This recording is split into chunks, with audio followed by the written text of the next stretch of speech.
नमस्कार, मैं अशोक कुमार पांडे और स्वागत है आपका टीसीएच लाइव के 7 बजे के प्रोग्राम में। आज जिस तरह की ईडी को फटकार लगी है सुप्रीम कोर्ट के अंदर, अगर जरा सी भी शर्म होगी तो अपने पॉलिटिकल बॉसेस की चमचागिरी करते हुए, अपने पॉलिटिकल बॉसेस के सामने झुकते हुए उस लेवल पर ईडी दोबारा कभी नहीं जाएगी जिसके लिए यह फटकार लगी है सुप्रीम कोर्ट में। चीफ जस्टिस बीआर गवई और जस्टिस विनोद चंद्रन की बेंच में बात हो रही थी मूडा की। मूडा मतलब मैसूर अर्बन डेवलपमेंट बोर्ड। दरअसल हुआ यह था कि ईडी ने कर्नाटक के जो मुख्यमंत्री हैं कांग्रेस के सिद्धारमैया, उनकी पत्नी बीएम पार्वती को मूडा केस में समन भेजा था। यानी उनके ऊपर यह आरोप लगाया था कि मैसूर अर्बन डेवलपमेंट बोर्ड में कोई करप्शन हुआ है जिसमें उनकी पत्नी जिम्मेदार है। कर्नाटक हाईकोर्ट में यह मामला गया था और मार्च में इसको समन रद्द कर दिया गया था, लेकिन ईडी मानी नहीं। ईडी पहुंच गई सुप्रीम कोर्ट में कि किसी भी तरह से सिद्धारमैया साहब की पत्नी के खिलाफ समन मिल जाए और उनको गिरफ्तार वगैरह करके काम किया जाए। अब जब ईडी पहुंची है सुप्रीम कोर्ट के पास तो सीधे सीधे सुप्रीम कोर्ट ने कहा है कि पॉलिटिकल लड़ाइयां इलेक्शन में लड़ी जानी चाहिए, जांच एजेंसियों के द्वारा नहीं। ईडी इस तरह से इस्तेमाल क्यों हो रहा है?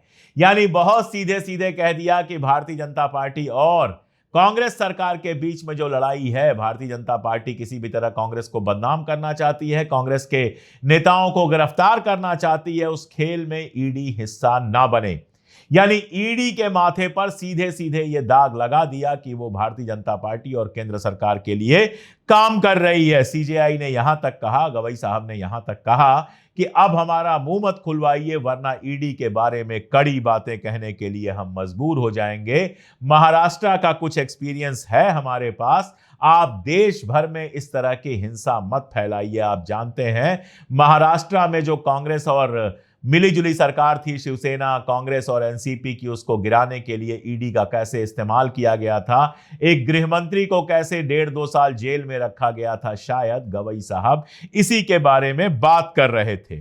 वैसे ये पहली बार नहीं है जब ईडी को इस तरह से डांट पड़ी है। शराब दुकान लाइसेंस मामले में 22 मई को सुप्रीम कोर्ट ने कहा था कि ईडी ने अपनी सारी हदें पार कर ली हैं। जब राज्य सरकार की जांच एजेंसी जांच कर रही है तो ईडी उसमें हस्तक्षेप क्यों कर रही है? यह भी मामला तमिलनाडु का था। आप जानते हैं कि 95% जो केसेज लगाए हैं ईडी ने वो विपक्ष के ऊपर है। अभी भूपेश बघेल के बेटे को गिरफ्तार किया गया है। बघेल साहब के बेटे का जन्मदिन था, उनको जाना था विधानसभा में और वहां जाकर उनको अडानी के ऊपर सवाल उठाना था, जिसको जंगल बेचे जा रहे हैं, हसदेव के जंगल बेचे जा रहे हैं।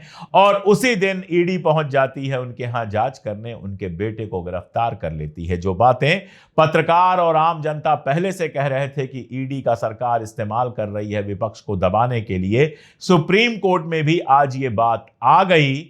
पता नहीं इसके बाद भी ईडी को शर्म आएगी या नहीं आएगी। ये खबर और इसके अलावा भी बहुत सारी खबरें लेकर आ रही हैं शालिनी, देखते रहिए पूरा वीडियो। अब आगे की खबरों की शुरुआत कुछ बड़ी हेडलाइंस के साथ। Mumbai local train blast case में बॉम्बे हाईकोर्ट ने सभी 12 आरोपियों को किया बरी, फांसी की सजा हुई रद्द। हाईकोर्ट बोला सरकारी वकील दोष साबित करने में रहे नाकाम। ऑपरेशन सिंदूर पर संसद में हुआ हंगामा, राज्यसभा में खड़गे बोले पहलगाम आतंकी नहीं पकड़े गए, सरकार जवाब दे। विपक्ष के हंगामे के बीच राजनाथ सिंह ने दिया भाषण, भारी हंगामे के बीच बोले हर विषय पर सरकार चर्चा के लिए पूरी तरह तैयार है। कांग्रेस सांसद प्रियंका गांधी वाड्रा ने संसद के बाहर आकर बोला एलओपी को क्यों नहीं बोलने देते, उनका मुंह क्यों बंद कर रहे हैं।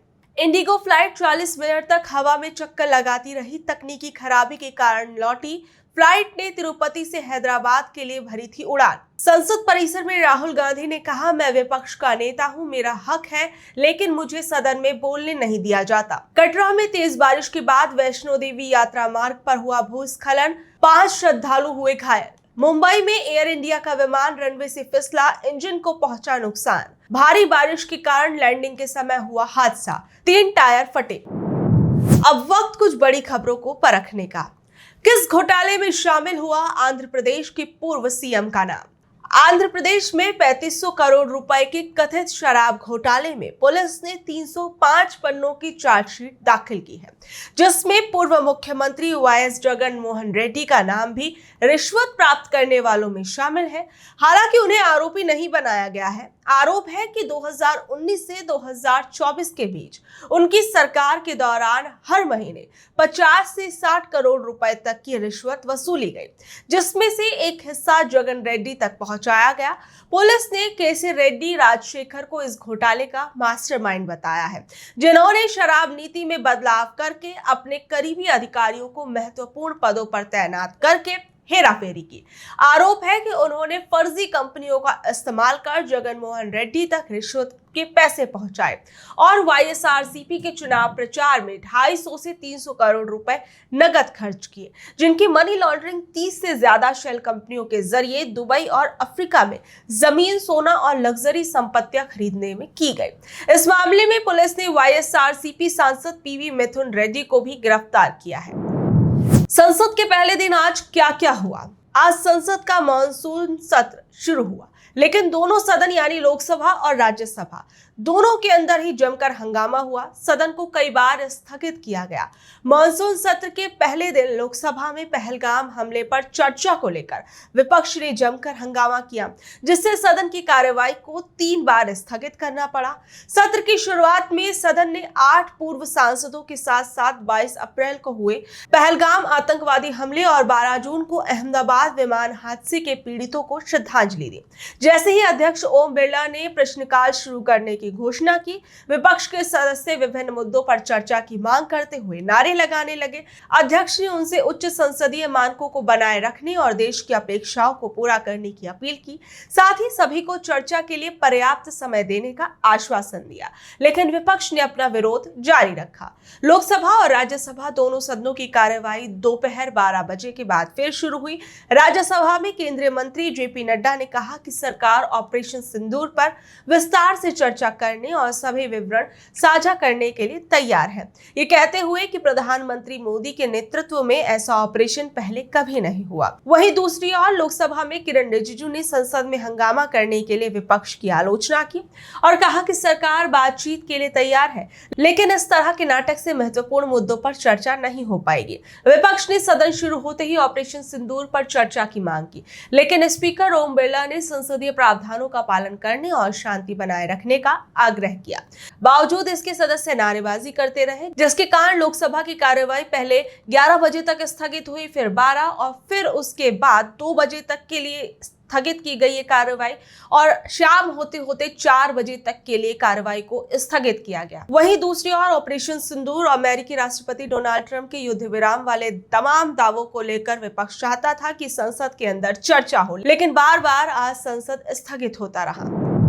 महाराष्ट्र के कृषि राज्य मंत्री विवादों में क्यों घिरे? महाराष्ट्र में किसानों की बदहाली किसी से छिपी नहीं है। पिछले 3 महीनों में 700 से ज्यादा किसानों ने मौत को गले लगा लिया, यानी हर दिन औसतन 8 किसान अपनी जान दे रहे हैं।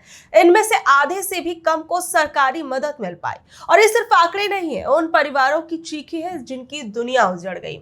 और जब अन्नदाता अपनी बदहाल जिंदगी से हर दिन हार रहा है, वहीं महाराष्ट्र के कृषि राज्य मंत्री मणिका राव कोकाटे विधानसभा में बैठकर मोबाइल पर रमी खेल रहे थे। वहीं दूसरी ओर शरद पवार की अगुवाई वाली राष्ट्रवादी कांग्रेस पार्टी के विधायक रोहित पवार ने एक वीडियो साझा किया जो मॉनसून सत्र का है, जिसमें मंत्री जी बेधड़क होकर अपना आराम से मजे में रमी खेल रहे हैं। सोचिए, जब सदन में किसानों के मुद्दे पर गंभीर चर्चा होनी चाहिए थी, लेकिन हमारे मंत्री जी शायद किसानों की चिंता से ज्यादा अपने खेल की परवाह कर रहे थे। रोहित पवार ने कृषि मंत्री मणिका राव कोकाटे की कड़ी आलोचना की और कहा कि वो विधानसभा में बैठकर रमी खेल रहे हैं क्योंकि उनके पास कोई काम नहीं बचा। रोहित पवार के इस वीडियो पर महाराष्ट्र में राजनीति गर्मा गई।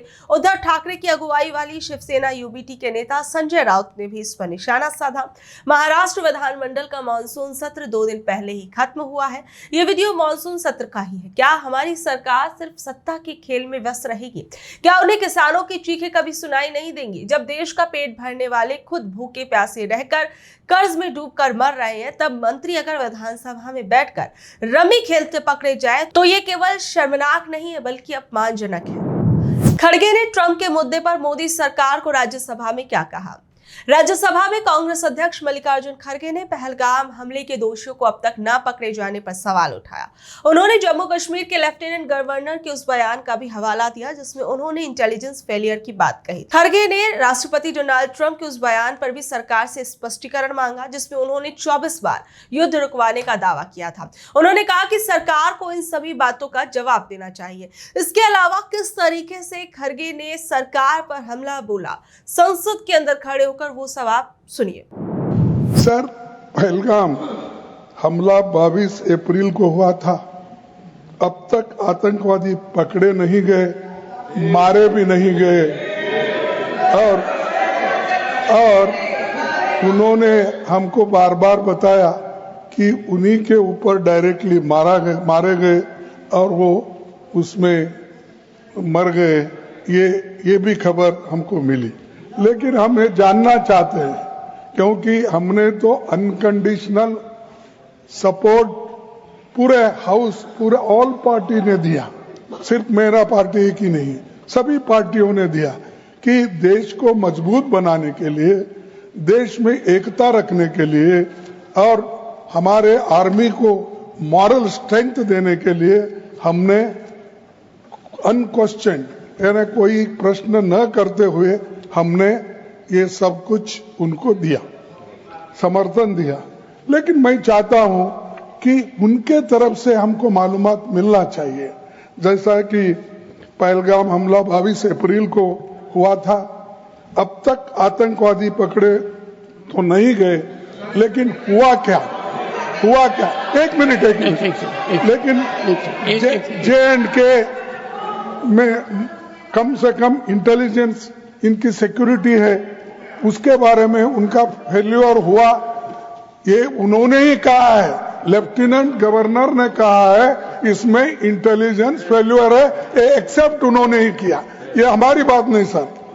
CDS उपसेना प्रमुख और एक वरिष्ठ डिफेंस अटैची ने कुछ बेहद संवेदनशील खुलासे भी उन्होंने किए, जहां पर नहीं, मैं सुनता हूं उनका, मेरा एक ही मिनट सुनिए। Okay, 1 minute please sir, only 1 minute मेरा सुनिए, उसके बाद उनको दीजिए प्लीज। सर, विषय ये है, इन विषयों पे मुझे विषय प्रश्न नहीं है, ये पहलगाम एंड ऑपरेशन सिंदूर के बारे में आपने जो दुनिया को बताया, हमको बताया, हिंदुस्तान के लोगों को बताया, उसकी बात कर रहा हूं। हमारे को इंफॉर्मेशन तो देना चाहिए, हमारे से तो आपने मदद ली। और दूसरी चीज सर, अमेरिका के राष्ट्रपति ट्रंप 24 बार उन्होंने, बाद में सफाई, 24 बार उन्होंने कहा मेरे इंटरफियरेंस से मैं समझौता किया, तभी ये युद्ध थामा। नहीं, ये युद्ध स्टॉप जो हुआ मेरे वजह से हुआ। अरे देश के साथ ये अपमानजनक है। वहीं इस पूरे मामले पर केंद्रीय मंत्री जेपी नड्डा ने विपक्ष को आश्वस्त किया कि सरकार पहलगाम हमले और ऑपरेशन सिंदूर पर चर्चा से पीछे नहीं हट रही है। उन्होंने कहा कि देश में ऐसा संदेश नहीं जाना चाहिए कि सरकार पहलगाम और ऑपरेशन सिंदूर पर चर्चा नहीं कराना चाहती। हम चर्चा करेंगे और हर तरीके से करेंगे। ऑपरेशन सिंदूर के सभी बिंदुओं को देश के सामने रखा जाएगा। तो ये थी आज की खबरें। कल शाम 7 बजे फिर हाजिर होंगी अगली खबरों के साथ। अगर आपको आज की खबर अच्छी लगी, जानकारी भरी लगी, तो इसे अपने दोस्तों और रिश्तेदारों से शेयर कर ले। कल तक के लिए नमस्कार, शब्बा खैर, गुड नाइट।